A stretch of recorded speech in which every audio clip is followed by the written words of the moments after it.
கவனமா வாக்கு சாவடிக்கு முன்னாடி ஒரு டிஸ்டன்ஸ் கொடுப்பாங்க. அதுல நின்னுகிட்டு திட்டு ஓட்டு போடுறா லபக், செத்து போந்து போதா லபக், புச்சி புச்சி இழுத்து வைக்கணும். நான் இப்படிதான் பேசுவேன். எனக்கு இலக்கணமாலாம் பேச தெரியாது. இப்படித்தான் பேசுவேன். ஏன்னா நான் வந்து ஸ்லம்மு. நான் இப்படித்தான் பேசுவேன்.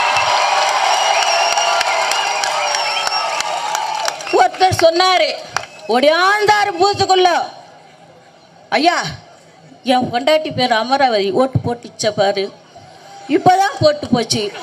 ஐயோ அப்படின்ச்சு. என்னன்னு கேட்டா 4 வருஷம் ஆச்சு அது செத்து. ஆனா எலெக்ஷன் அப்ப கரெக்டா ஓட்டு போட்டு என்ன பார்க்காம கூட போதியா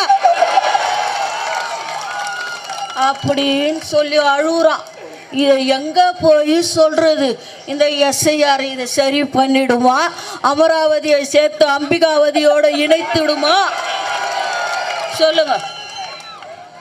இந்த 75 வருஷம் பவள விழா, கடமை, கண்ணியம், கட்டுப்பாடு, தமிழினம், மக்களினம், சமுதாயம், தமிழ் மொழி, ஒன்றுமே வழங்காது சொன்னதுக்கே. எத்தனை டாபிக் சொன்னாங்களோ அது அவங்களுக்கே வழங்காது. எல்லாம் சொல்லின்னு வருவாங்க. சொல்லிட்டு உடன்பிறப்பே எழுந்து வா, எழுந்து உடன்பிறப்பு வருவான், உழைப்பான், ஓட்டு போடுவான், எல்லா தில்லாலங்கடி வேலையும் செய்வான். ஆனால் பொழிக்கிறது கோபாலபுரம் குடும்பம்.